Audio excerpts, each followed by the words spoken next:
Welcome back to Real Talk, the show where we sit down with real investors, doing real deals, and uncover what's actually working in today's market. Today, I got Nick Burrus in the building, co-owner of Astra Properties, connected to Real Estate University, and the guy who owns the king of novations. So, obviously, that's basically where I want to take deeper into this conversation now, right? Wholesaling is what everybody teaches. A lot of people they want to do flipping, but novations is actually where the strategy is kind of hard to understand, and not a lot of people end up doing it. And that's exactly the area where Nick claimed himself to be the best of it. And obviously, we're going to have Nick take the stage and actually help us dive really what needs. Sorry. So today, we're going to help Nick break down on what novations actually are and why a lot of wholesalers stay away from them or don't really want to do it.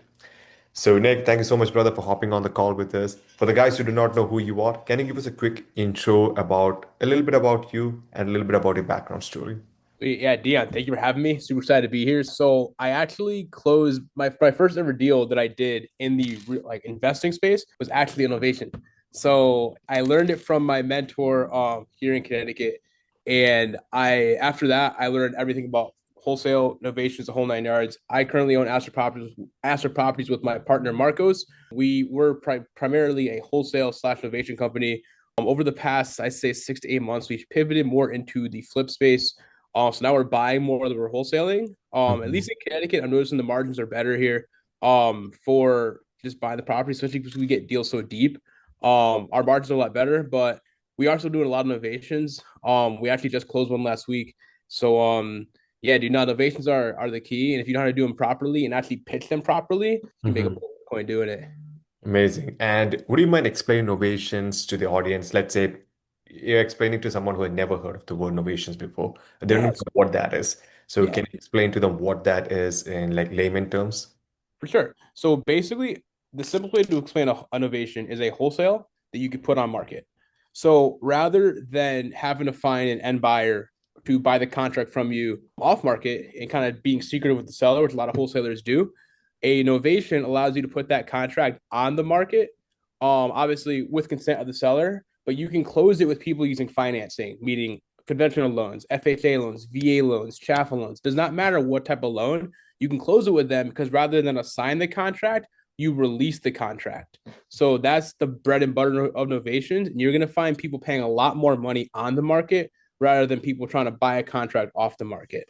Got it. And let's say when you're walking up to a seller door, like what kind of sellers do you think are perfect for novation compared to maybe an wholesaler assignment? So the perfect novation seller is definitely somebody who their house isn't in a sort of disarray, more so to say. So a lot of people want cash offers because they think investors are going to pay for their house cash, even though it's worth 400, and they think they're taking a discount at 390.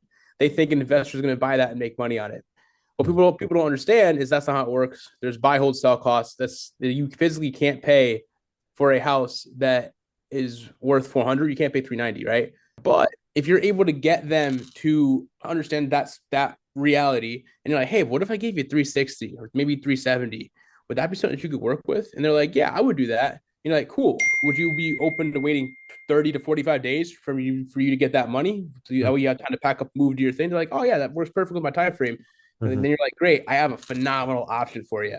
And that's when you pitch Novation. We in house, we call it retail buyer.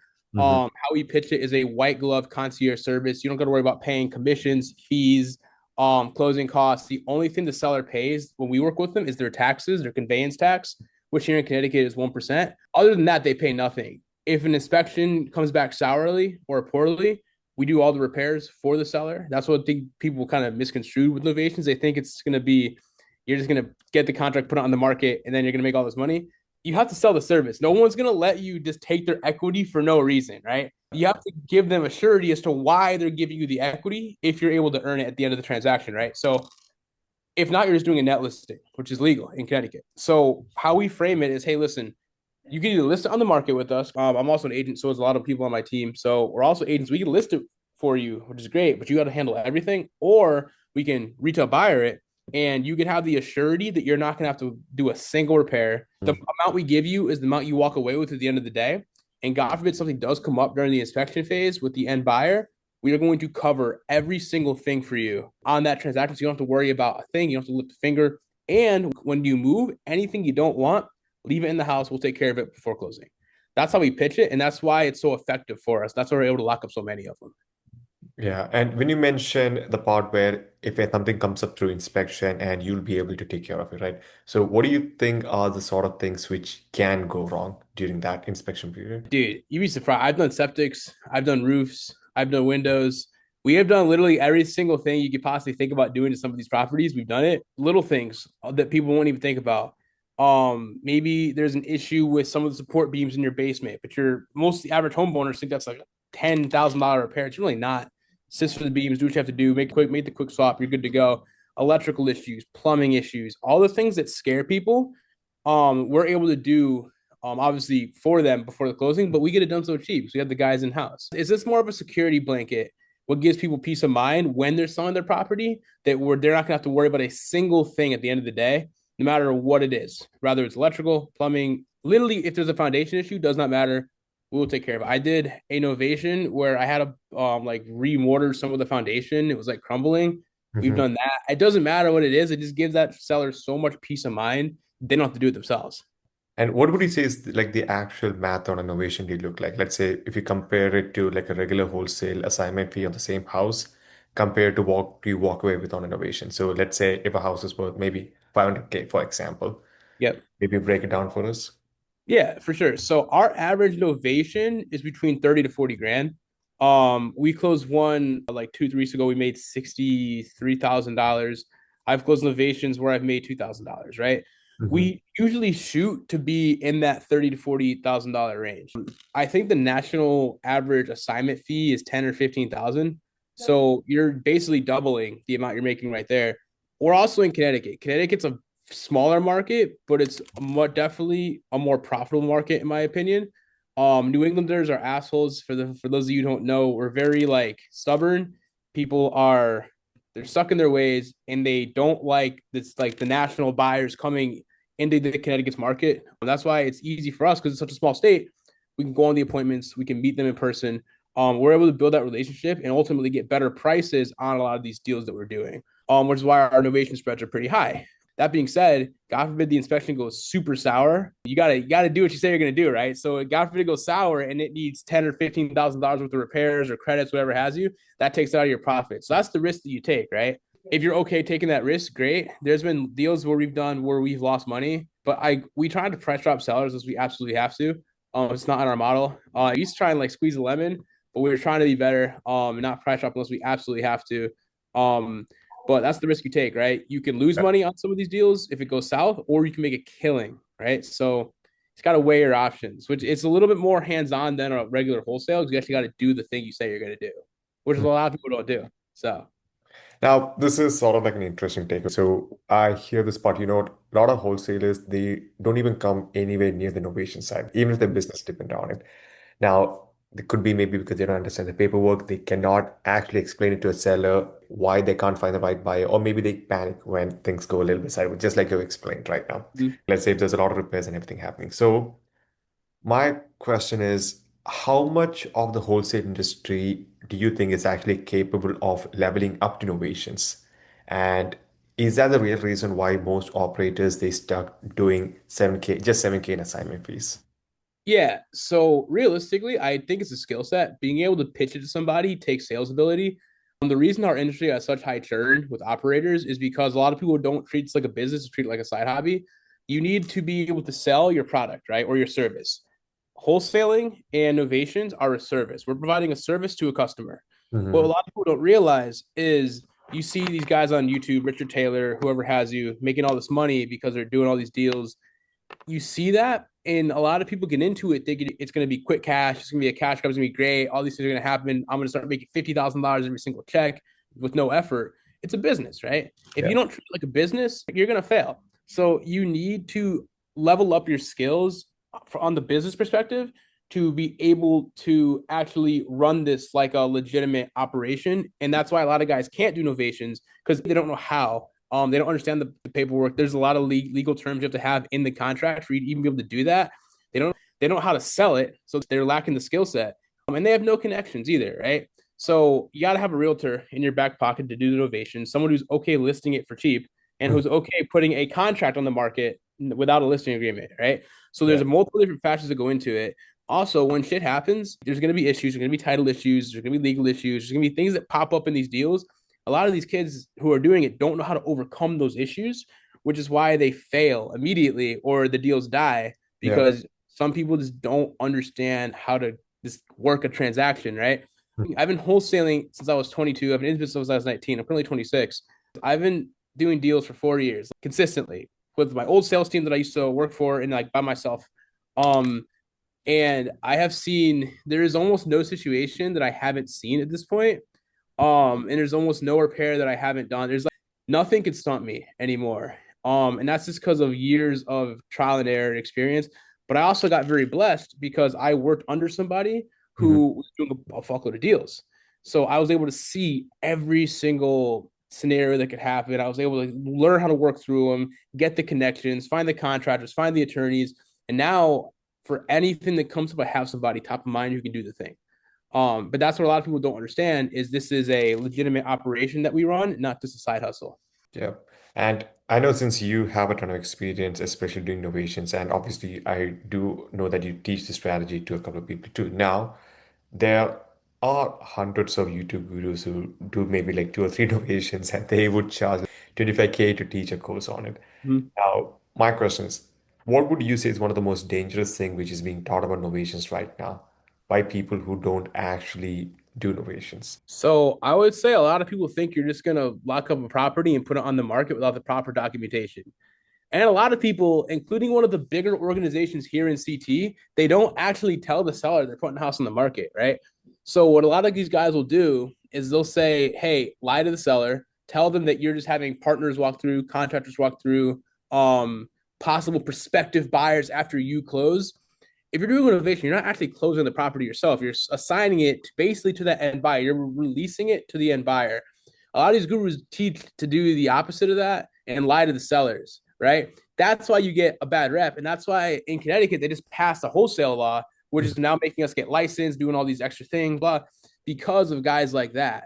So if you don't actually have the proper documentation, if you don't tell the seller correctly what you're going to do and you just go and do it, and then they see their house, you offer them 100 grand, and then they see their house listed on Zillow for 150, and you didn't tell them you were going to do that, they're probably not going to be happy because now they feel like you lied to them, you robbed them of their equity, Yeah. and then they're going to report you. Sure, you might have, even if you have the proper documentation, and now they're stuck in the contract, you still lied to them. That's still affecting their reputation of you, and then they're going to tell other people they know not to work with you. You're going to get bad reviews, and no one's going to want to do business with you in the future. So you might as well just avoid that by telling the truth up front. Amazing. Fair enough. Now, obviously, we know that you work with one of the biggest teams also, and you also work with Roundtree Realty too, right? Yep. So, can you walk us through what exactly is your day-to-day operations look like your team Yeah. size, then what exactly are the deal flows which come by you on a weekly basis? Yeah, for sure. So I own Astra Properties, the company that I do all of our deals through. I'm also a realtor myself, so I have my real estate license. Roundtree, I made the Astra team under the brokerage, that brokerage here in Connecticut. My buddies, my friends own it. Great place.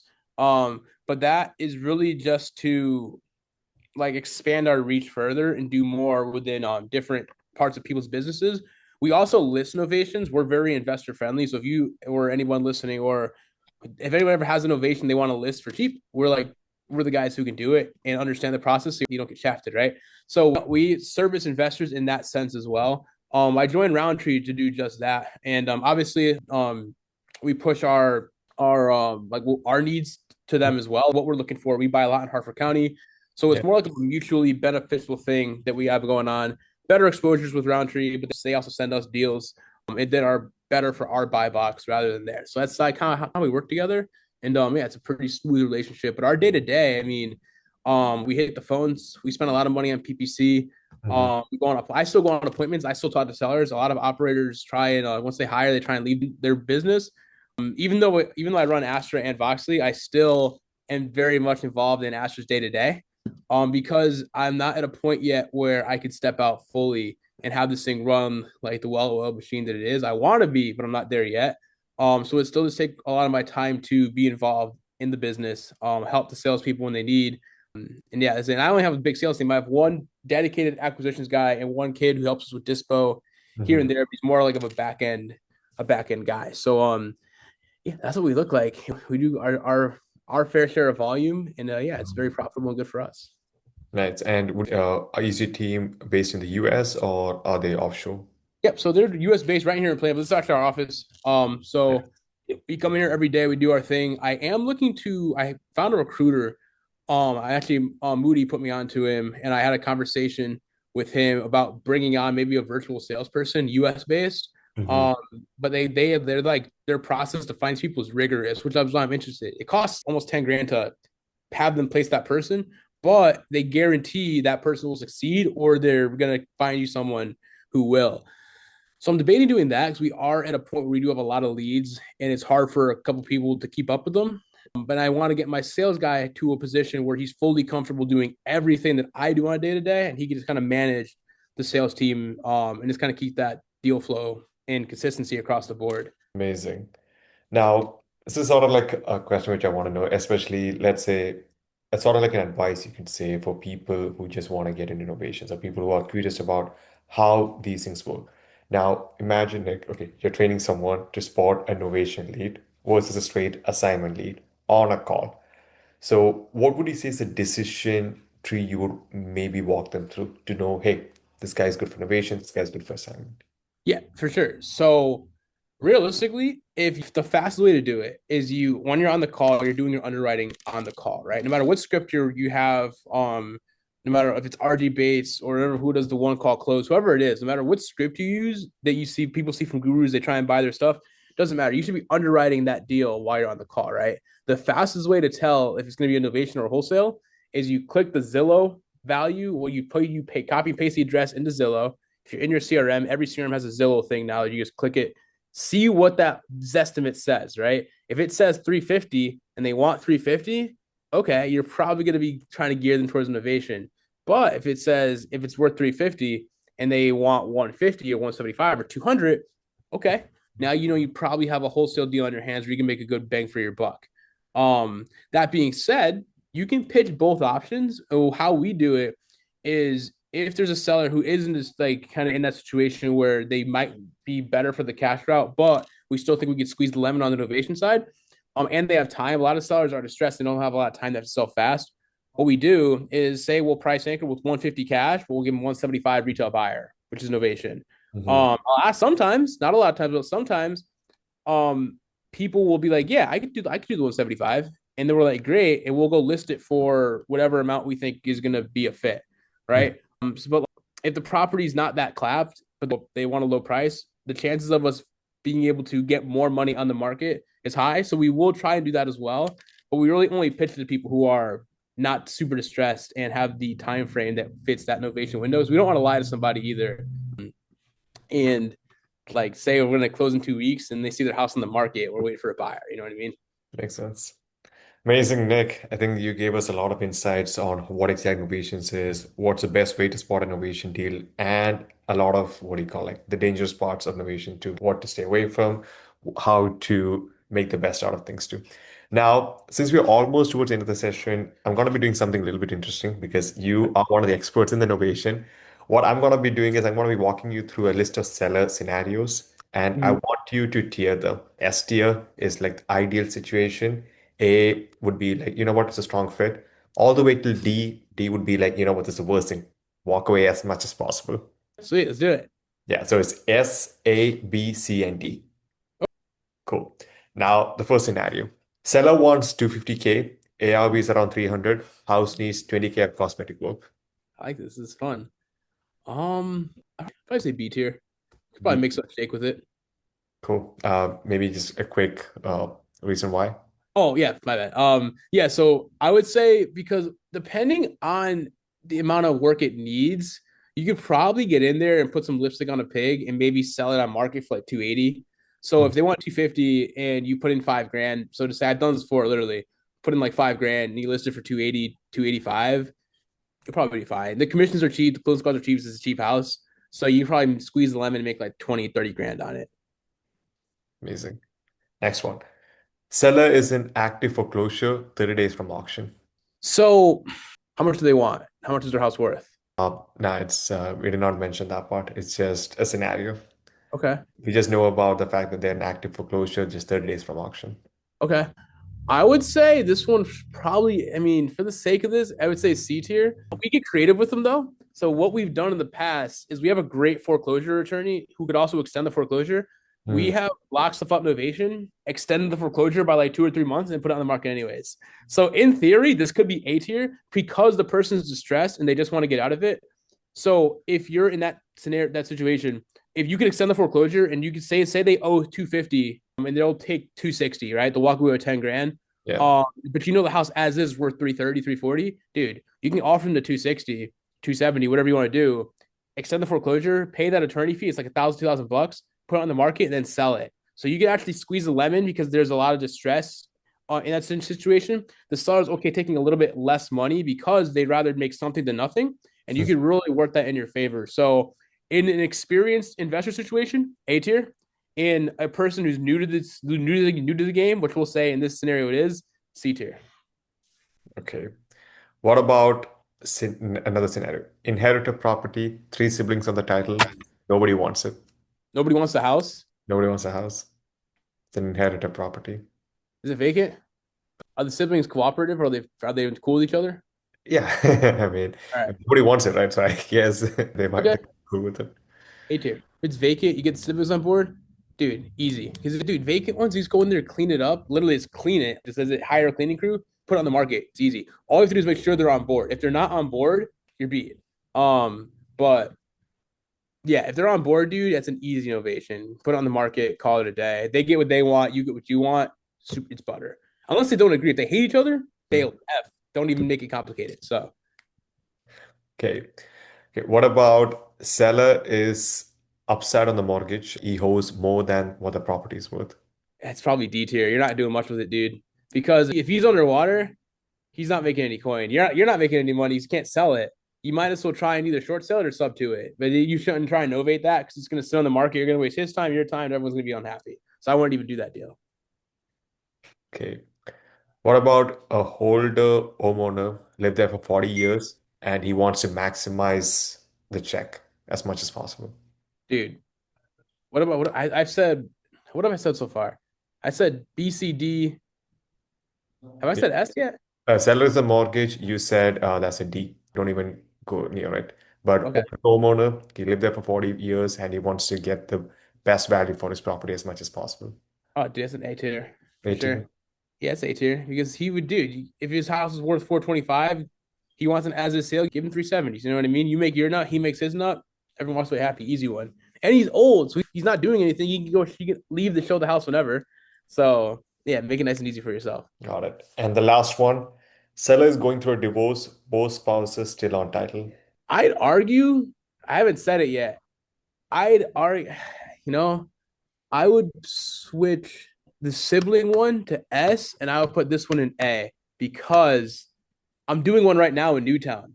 And as long as you can get them both to agree, half the time they don't give a fuck what's going on because they just want to get out of the property. Dude, give them what they want. They're moving out anyway because they're getting divorced. So like they're probably gonna be out by the time you're doing this. So yeah, that could be an easy A tier, man. As long as you can be the middleman between both of them, which we're literally doing it right now, you can make bread. You can make so much coin doing it. So yeah, I would put that in A for sure. Yeah, and this is in case if they are agreeable on the terms, right? Let's say if they are butting heads with each other, then would it go all the way down to D, F? If they're butting heads with each other, nah, as long as you can be a good middleman, as long as you can be the voice of reason between them both. I've done a deal. This is also in Newtown. It was one of the hardest deals I've done in a long time. I did it like 2 years ago.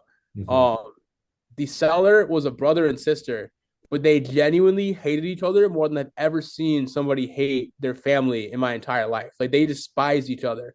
But I became a great middleman between them and got the deal done. So you can still get it done as long as you're able to calm down both parties and make sure everyone's on the same page. At the end of the day, they both wanted to sell the house. It was a shitty house. They both needed to get it done. So yeah, as long as you can communicate properly, you'll be fine. You can get them done. Amazing. So, guys, that is it for this week's Real Talk. We have Nick Burrus. So, Nick, before we wrap, where can people find you? Yeah, for sure. So you can find me at Nick Wholesales RE on Instagram. That's my investor friendly account. You can find me at Voxley, which is AI Voxley on Instagram. Shout out all your voice needs for the real estate service. It's a dialer. Make sure if you want to blast through your leads and enrich them, come to us. And yeah, on YouTube, Google Astra Real Estate, ASTRA Real Estate, and you'll find us there as well. Amazing. So, guys, you heard what Nick said. Please reach out to Nick if you want to know more about Novations, if you just want to connect with him, or even if you want to have one of his services. Sorry, I'll repeat that one again. It's a voice what? Oh, it's Voxley, VOXLY. Voxley. Okay. Yeah. And it's the voice, Yeah, it's the dialer. So basically, you voice plug chat. it into your CRM and it dials your leads for you. It's great. Got it. Okay. So, guys, you heard what Nick said. Obviously, just reach out to him. You have his Instagram, you have his YouTube. Reach out to him if you want to know more about Novation, if you just want to connect with him, or if you want one of his services, Voxley, which dials leads for you on your behalf, regardless what CRM you're using. So, guys, if this episode hits you different, please share it, like it, and send it to another wholesaler who's stuck on maybe assignment fee, or maybe they don't know what exactly they want to do with innovations. Till then, we'll catch you guys on the next episode of Real Talk. Nick, my friend, please end the show with a few final words. Listen, if you want to pursue something and it's a burning desire in your chest, just do it. Never be afraid to start because if you actually execute on it, you can be somewhere in your life you never thought you could be. I'm 26. I work for myself. I've been working for myself fully for over 2.5 years now. It's a blessing. I thank God every day. So if you want to get into this, take the leap. It's worth it. Well, you guys heard it. Thank you so much, Nick. With this, we're ending our show. Tune in, guys, next week where we're going to coming up with new guests, new stories, and new insights. Well, that's it for this week's Real Talk. Have a great day.